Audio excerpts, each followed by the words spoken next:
You're losing your mind anyway, Mom. You won't even remember this conversation tomorrow. That's what my daughter Veronica said to me as she signed the paperwork committing me to Shady Pines Care Facility, the cheapest, most neglected nursing home in all of Jefferson County, Ohio. She said it with a smile on her face, the same smile I used to see when she was 5 years old and I'd catch her stealing cookies from the jar. Only now, she wasn't stealing cookies. She was stealing my house, my savings, my dignity, and what she assumed were the final years of my fading mind. But here's the thing Veronica didn't know. I wasn't senile. Not even close. And that forgetful old woman she'd been manipulating for months? She was recording everything. My name is Margaret N. Sullivan. I'm 71 years old, and until 3 months ago, I lived in the same 4-bedroom colonial house in Maple Heights, Ohio, where I raised my 2 daughters and buried my husband. Let me tell you about that house. My husband, Robert Sullivan, bought it in 1979 for $62,000. It wasn't much back then, a fixer-upper in a working-class neighborhood. But Robert had vision. He spent 30 years renovating that house with his own 2 hands. New kitchen, new bathrooms, finished basement, beautiful wraparound porch. By the time he passed away in 2019, that house was worth over $550,000. Robert left everything to me. The house, his pension, his life insurance, our savings. All told, I was sitting on nearly $800,000 in assets. Not wealthy by any means, but comfortable. Secure. Enough to live out my remaining years without worry. At least, that's what I thought. I have 2 daughters. My oldest, Barbara, lives in Seattle with her husband and twin boys. She's a middle school teacher, always busy but always caring. She calls me every Wednesday and Sunday like clockwork.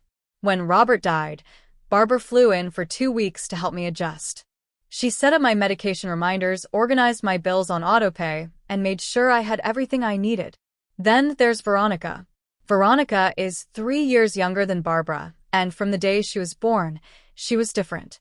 Where Barbara was content, Veronica was hungry. Where Barbara saved her allowance, Veronica spent it before she had it. Where Barbara married a kind, steady man, Veronica went through 3 engagements and 2 marriages before settling on her current husband, Derek. Derek Holloway. Just saying his name makes my stomach turn. Derek is what Robert used to call a professional son-in-law.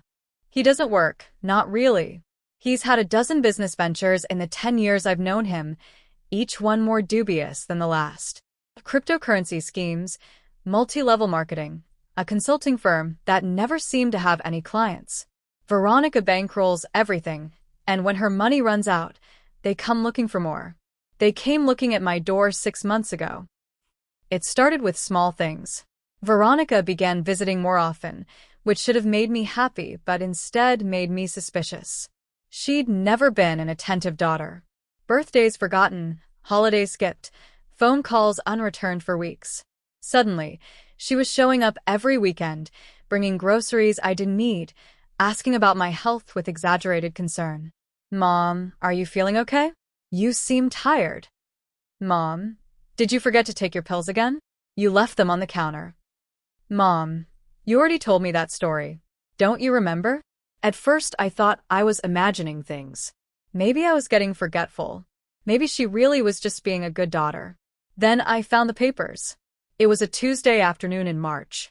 Veronica and Derek had come for lunch, and Derek asked to use the bathroom. He was gone for almost 20 minutes.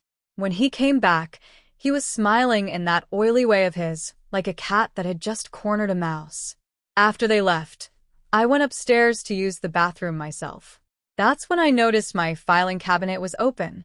Just slightly, barely an inch, but enough for me to know someone had been in it. I checked my documents. Everything was there, but things had been moved. My deed was in the wrong folder. My insurance papers were out of order. Someone had been looking through my financial records. That night, I called Barbara. Barb, I think something's wrong. I think Veronica and Derek are up to something. Barbara sighed. She'd been dealing with Veronica's schemes her whole life. What happened? I told her about the filing cabinet, about the sudden visits, about the constant comments on my memory. Mom, you need to be careful. I've been hearing things from some of our cousins.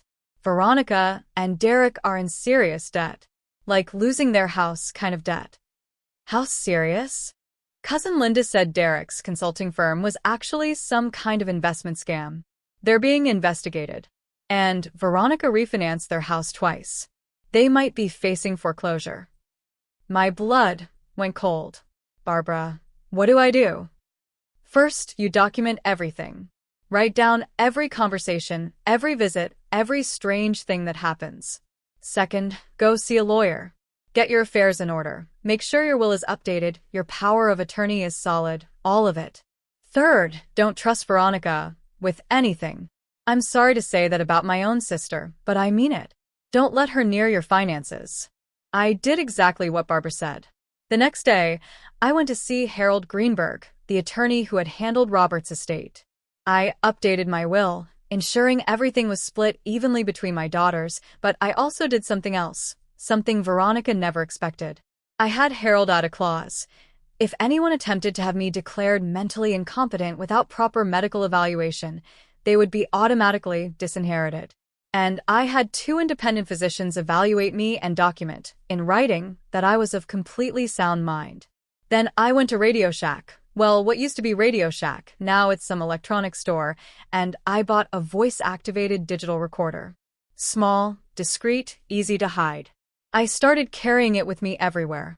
I was preparing for war. I just didn't know how soon the first battle would come. 3 weeks later, Veronica and Derek invited me to dinner at their house. That's all that event my first warning sign. They never invited me anywhere. Their house was nicer than they could afford, which was part of the problem.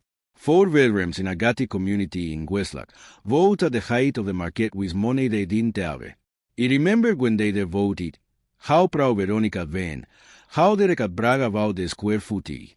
Now I notice the cracks. The lawn was overgrown. One of the garage doors was stuck halfway open. Inside, there were empty spaces where furniture was set to be. Mom, so glad you could come. Veronica hugged me like it was her favorite person in the world. Come in, come in. Derek made his famous lasagna. Derek's famous lasagna was clearly store-bought, heated in the oven and transferred to a dish. He didn't say anything. We made a small talk through dinner. How was he feeling? Was the house too big for me to manage alone? Didn't I get lonely, rattling around in that big place all by myself? Then, over coffee, Veronica made her move. Mom, Derek and I have been talking, and we have a proposal for you. What kind of proposal? Derek leaned forward, his hands clasped earnestly. Margaret, we've noticed you've been struggling lately. The forgetfulness, the confusion. It's nothing to be ashamed of. It happens to everyone at your age. But we were worried about you. I'm not confused. See, that's exactly what someone with early dementia would say. Derek shook his head sadly. Denial is a classic symptom. Veronica reached over and took my hand. Mom, we want to help. We've found a lovely assisted living facility, beautiful place, great care. We could sell the house, use the money to pay for your care, and then never have to worry about anything again. Sell the house. It's too much for you to manage. You know it is. And this way, you'll be safe, taken care of. And if there is anything left over from the sale, well, that good use go toward making sure you're comfortable. He looked at my daughter, my own flesh and blood, and he saw nothing but grief in her eyes. No, he said. Veronica's smile flickered. Mom, be reasonable. He said no. I'm not selling my house. I'm not going to any facility. And I'm not giving you a single penny. Derek's facade cracked. Now, Margaret, let's not be hasty. Emerejo you why, even known you for 10 years, and in that time, even watch you bleed my daughter with one scheme after another. I know about your debts. I know about the investigation. And I know exactly why you suddenly want to help me. The answer is no. Now please take me home. The car in the back was silent. Veronica gripped the steering wheel so hard her knuckles turned white. Derek sat in the back, typing furiously on his phone. When they dropped me off, Veronica didn't even look at me. You will regret this, Mom, she said quietly. You need help whether you admit it or not. And if you won't accept it willingly, we will find another way. It sold have taken her trial more seriously. The next 2 weeks were quiet. So quiet. Veronica didn't call, didn't visit, didn't respond to my messages. It felt like the calm before a storm. The storm hit on a Thursday morning. It was in my kitchen, making coffee, when the doorbell rang. I opened it to find 2 police officers and a woman in a business suit holding a clipboard. M.S. Jivan, I am Catherine Wells from Jefferson County Adult Protective Services. We will receive a report about your welfare. A report? From whom? Your daughter, Veronica Hoyoway, says express concerns about your mental state and your ability to care for yourself. She says you have been exhibiting signs of dementia, forgetting conversations, leaving the stone, wandering outside at night. I felt the blood run from my face. That's not true. None of that is true. Mom, we were required to investigate our reports. Mike will come in and assess your living situation. I had no choice. I let them in. Catherine Wells spent 2 hours in my home. She checked my refrigerator, fully stocked, my medications, organized and current, my bills, al padon time, and my overall living conditions, immaculate as always. She asked me questions. What day was it? Who was the president? Could I count backward from 100 by 7s? He answered everything correctly. By the end, she looked almost embarrassed. M.S. Jivan, I have to be honest with you. Based on my assessment, I see no evidence of the concerns your daughter has. Your home is clean, your affairs are in order, and you appear to be completely lucid. Because I am completely lucid. My daughter is lying. Catherine hesitated. I understand family situations can be complicated. I am going to close this report as unfounded. But I recommend you speak with an attorney. If your daughter is attempting to have you declared incompetent without cause, you might need legal protection. I've already spoken with one, and I have documentation from 2 physicians confirming my mental competency. Catherine nodded slowly. Good. That's good. Keep those documents safe. Ernst Jivan. And if anything else happens, please don't hesitate to contact us. I thought that was the end of it. It was wrong. 1 week later, Veronica showed up at my door with the kind of money they never seen before. It was wearing a doctor's coat and carrying a medical bag. Mom, this is Dr. Franklin. Es a geriatric specialist. Es here to examine you. You don't need an examination. I've already been evaluated by 2 physicians. Dr. Franklin smiled, a thin, professional smile that didn't reach his eyes. M.S. Jivan, your daughter has expressed serious concerns about your cognitive function. As a medical professional, I have an obligation to. You have no obligation to me. I am not your patient. I never agreed to be examined by you. I turned to Veronica. Where did you find this man? Derek stepped forward. Margaret, you were being paranoid. This is exactly the kind of behavior we were concerned about. Get off my property. All of you. Mom, please. He said get off my property. He was shouting now. And if you come back without my permission, I'm calling the police. Veronica's face twisted into something ugly. Fine, have it your way.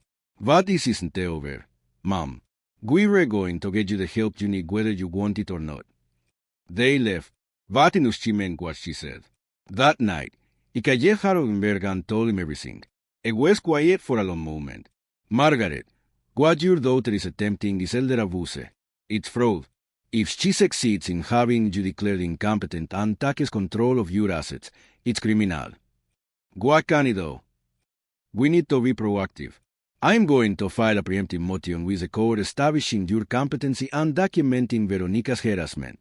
EAA also contact Adult Protective Services and make them aware of the pattern of behavior. In the meantime, keep recording everything.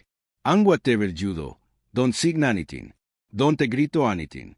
Don't let them get you alone. He followed his advice. He changed my locks. He installed a security camera on my front porch. I gavar vara power of attorney, with explicit instructions that Veronica guesto have no legal authority over my affairs under any circumstances. I thought it was safe. I underestimated how desperate my daughter have become. It happened on a Sunday. I was coming home from church when I started feeling strange, dizzy, confused, like the world was still things as it was. I barely made it through my front door before I collapsed on the couch. The next thing I remember, Veronica was standing over me. Mom, can you hear me? Oh my God, Derek, call 911. I tried to speak, but my mouth wouldn't work. My thoughts were like syrup, slow and sick. Something was wrong, terribly wrong. The ambulance came. The hospital. Test. 4 drips. Doctors asking questions I couldn't answer. I drifted in and out of consciousness, hearing voices but unable to respond. When I finally woke up, really woke up, I was in hospital bed, and Veronica was sitting next to me with a clipboard. Mom, thank God you rewalk. The doctors think you are some kind of episode. Maybe a mini stroke, they were not sure. But it's clear you can't live alone anymore. What happened to me? You collapsed, Mom. Don't you remember? This is exactly what we've been worried about. I held up the clipboard. I've found a wonderful care facility. Shady Pines. It's close by, and they have an opening. All you have to do is in here, and we get you transferred today. I looked at the clipboard. My vision was blurry, but I could make out the words. Admission agreement, power of attorney transfer, asset management guseresation. Sai was trying to get me to sign over everything while it was still drag. No, I managed to crack. Mom, don't be difficult. You're sick. You need care. No. Veronica's face hardened. Fine, we do this another way. She left. An hour later, a hospital social worker came in with a police officer. Ms. Jivan, your daughter has filed an emergency petition to have you declared temporarily incompetent. Given your medical episode and her testimony about your prior behavior, the court has granted a 72 emergency guardianship. During this time, she has authority to make medical and residential decisions on your behalf. Says Lane, I am not incompetent. It was dragged. The social worker looked uncomfortable. Ma'am, I understand you're upset, but the petition has already been granted. You have a chance to contest it at a formal hearing in 3 days. 3 days. In 3 days, Veronica could do anything. Sage my house. Empty my accounts. Lock me away forever. It was trapped. They transferred me to Shady Pines that afternoon. If you've never seen a truly terrible nursing home, consider yourself lucky. Shady Pines was $200 a month, and it's sold. The building was a converted motel from the 1970s, appealing paint and water-stained ceilings. The hall smelled like urine and industrial cleaner. The staff was overwhelmed, underpaid, and barely trained. My room was a converted storage closet, barely big enough for a bed and a nightstand. The mattress was in, the seats were scratchy, and the window looked out onto a parking lot full of broken-down cars. Veronica stood in the doorway, watching them wheel me in. This is used temporary, Mom, until we can find somewhere better. You're going to steal my house. I'm going to take care of things, like it's all I've been doing all alone. She leaned in closer. So Nicole here, you're losing your mind anyway, Mom. You won't even remember this conversation tomorrow. Just relax. Let me handle everything. Then she was gone. I was alone, in a room that smelled like mildew, surrounded by strangers, completely powerless. Or so she thought. It is what Veronica didn't know. Fierce, y anteve and drag randomly. Latertes gulcho traces of benzodiazepines in my system. Medication is never been prescribed. Someone has slipped something into my food or drink. I suspected Derek, but I couldn't prove it yet. Second, my recorder was still with me. It was in my purse, which the hospital had packed with my belongings. It had been running when Veronica came to my hospital room. It had captured every word she said. Third, and most importantly, it wasn't actually a legitimate nursing home.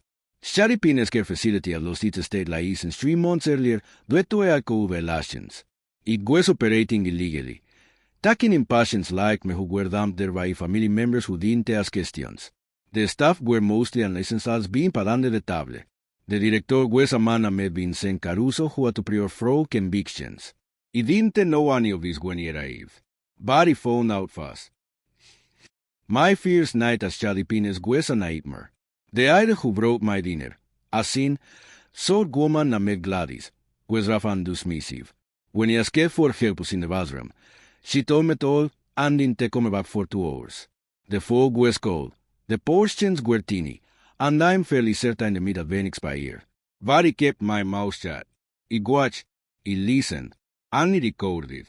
On my second day, I started talking to the other residents. Most of them were like me, elderly people who have been dumped here by family members who didn't want to deal with them anymore. Some had dementia, some didn't. All of them were neglected. One woman, Ellen, had been there for 6 months. Her son had put her there after taking control of her pension. She hadn't seen him since. A cold sun's a month, Ellen told me, her voice flat, as if I'm still alive. I think it's waiting for me to die so I can sell my condo. Don't anyone check on this place? The estate? Inspectors? Ellen laughed bitterly. Honey, the estate shut this place down months ago. Vincent just keeps operating anyway. Was going to stop him? The people here don't have anyone who cares enough to ask questions. That's when I knew I had to get out. Not just for myself, for all of them. On my third morning at Shady Pines, I put my plan into action. I asked Gladys to let me use the phone at the front desk. Told her I wanted to call my daughter and apologize for being difficult. Gladys arrogant left me alone. She didn't care what I did as long as it didn't make her hope harder. I didn't call Veronica. I called Varvara. Mom? Oh my God, where are you? I've been trying to reach you for 3 days. I'm at a place called Shady Pines. Veronica put me here. Varvara, listen carefully. This place is operating illegally. The staff is abusing patients. And the have recordings of Veronica at meetings is trying to steal my assets. Mom, I'm on the first flight out. I'll be there tomorrow morning. No, don't come here first. Go to Harold Greenberg. Get him to file an emergency motion to overturn the guardian's app. Then go to the police. Tell them it was dragged. It was placed here against my will, and this facility is operating without a license. Mom, are you sure? That's a serious accusation. I've never been more sure of anything in my life. Oh, and Barbara? Call the county air department too. When you see this place, you will understand why. Iun up. Tenikayed Harold Greenberg and told in the same thing. Tenikayed one more person, Vincent Caruso, the facility director. Emery Caruso, this is Margaret Sullivan in room 14. I need to speak with you urgently. It's about my daughter. Vincent came to my room within the hour. It was a greasy little man with a comber and a cheap suit, and smiled at me with a kind of practice concern that made my skin crawl. Emery Sullivan, how can I help you? Emery Caruso, I think my daughter made a mistake bringing me here. I'm not actually senile, you see. I'm completely lucid. And I'm concerned about some of the things you've observed. Vincent's smile flickered. What kind of things? The conditions here, the lack of licensed staff, the fact that several of these patients appear to be here involuntarily, the fact that this facility lost its state license 3 months ago. His smile disappeared entirely. Emery Sullivan, I don't know what you think you've seen, but I've been recording everything. Emery Caruso. Every conversation, every observation, every violation. I have recordings of your staff neglecting patients. I have recordings of my daughter admitting she put me here to steal my assets. And tomorrow morning, I have a lawyer, a police detective, and a state air inspector coming to this facility to shut it down. Vincent's face went pale. For a moment, he thought the mix threatened me. Instead, it did something he didn't expect. He sat down heavily in my room, so he tried and put his head in his hands. Jesus Christ, matter. Your daughter told me you were senile. She told me you wouldn't even know where you were. She lies about everything. And now both of you are in very serious trouble. Look, Emery Sullivan, he didn't know. I swear I didn't know she was trying to steal from you. I'm used trying to keep this place running. These people haven't know where else to go. Then maybe you soul have kept your license and treated them properly. Vincent looked up at me with something like desperation. What do you want? Money? I don't have much, but I don't want your money. I want you to call my daughter and tell her to come here for an urgent meeting tomorrow morning. Tell her there is a problem with my placement. Tell her whatever you need to tell her. Just get her here at 10 de la mañana. Why? Because I want to see her face when she realizes what is lost. Vincent stared at me for a long moment. Then, slowly and nodded, okay, and se llevan. Y ella make the call. Veronica arrived at Shady Pines at 9:58 de la mañana, 2 minutes early. I watched her from the window of the director's office as I parked her Mercedes, the one she couldn't afford, and checked her makeup in the mirror. She walked in smiling, confident, completely unaware. Barbara was already in the office, along with Harold Greenberg, Detective Marcus Webb from the County Elder Abuse Unit, and Sandra Chen from the State Department. Vincent Caruso sat in the corner, looking like he wanted to disappear into the wallpaper. The door opened, and Veronica walked in. What's going on? Vincent, you said there was a problem with. She stopped. Her eyes moved from face to face.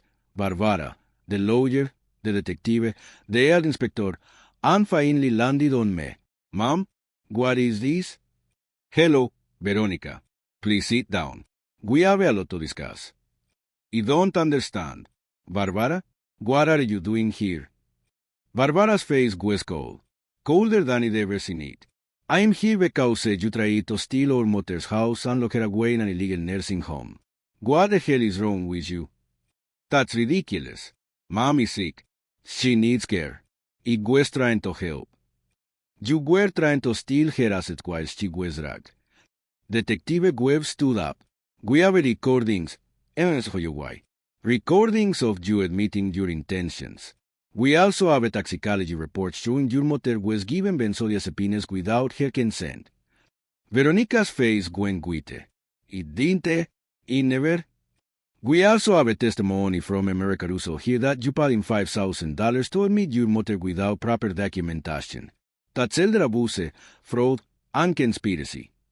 Vincent, you told them? You son of a... Veronica.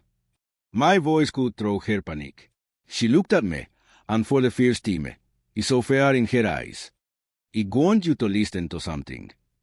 I pulled out my recorder and pressed play. Veronica's voice filled the room. You're losing your mind anyway, Mom. You won't even remember this conversation tomorrow. Just relax. Let me handle everything. Then another recording. We get her declared incompetent, sell the house, and split the money. She'll be there in a few years anyway. Was going to know. Their ex-boys. What about Barbara? Barbara's 3,000 miles away. Vairati me si figures out what happened. It be done. The old woman won't even remember her own name. I stopped the recording. The room was silent. Veronica was checking. Mom, please. It was desperate. Their ex-business failed. We were losing the house. I didn't know what else to do. So you decided to steal from your own mother. You dragged me. You locked me in this area. You told everyone it was an illegal when you knew it wasn't there. I'm sorry. I'm so sorry. Please, Mom, I ain't do anything. You ain't do 20 years in a federal prison. Is what you ain't do. Detective Webb stepped forward with handcuffs. Veronica Hoyoway, you're under arrest for elder abuse, fraud, forgery, and conspiracy. You have the right to remain silent. I watched them uncuff my daughter. Watched them read her rights. Watched her mascara run as she cried and beg for forgiveness. I felt nothing. Not satisfaction, not anger, not sadness. Just emptiness. This was my daughter. My own flesh and blood. And she tried to destroy me for money. The aftermath took months to sort out. Derek was arrested the following week.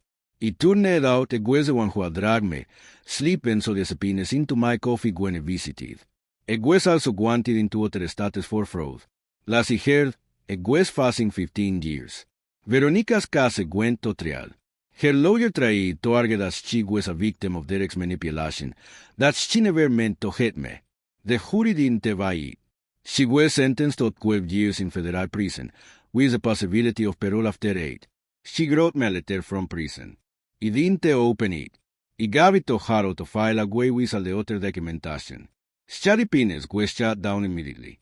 Vincent Caruso was arrested for operating without a license, fraud, and patent neglect. The residents were transferred to legitimate facilities, proper places with trained staff and clean rooms and people who actually cared. Ellen, the woman whose son had abandoned her, came to life in my house for a while. He had a room, and she needed somewhere to go. She passed away peacefully 6 months later, in a real bed, with someone holding her hand. I'm mad sure of it. Barbara stayed with me for a month after everything happened. She helped me change the locks again, update my security system, and go through my accounts to make sure nothing had been tampered with. Mom, I'm so sorry I wasn't here. I saw everything what Veronica was doing. You couldn't have known. I barely knew, and I was leaving it. Still, I saw that we visited more, cared more, been more present. Barbara, you have your own life, your own family. I never wanted you to put that on hold for me. She hugged me tight. You're my mother. You come first, always. Y el Heran cry. First me de cry since this whole night more vegan.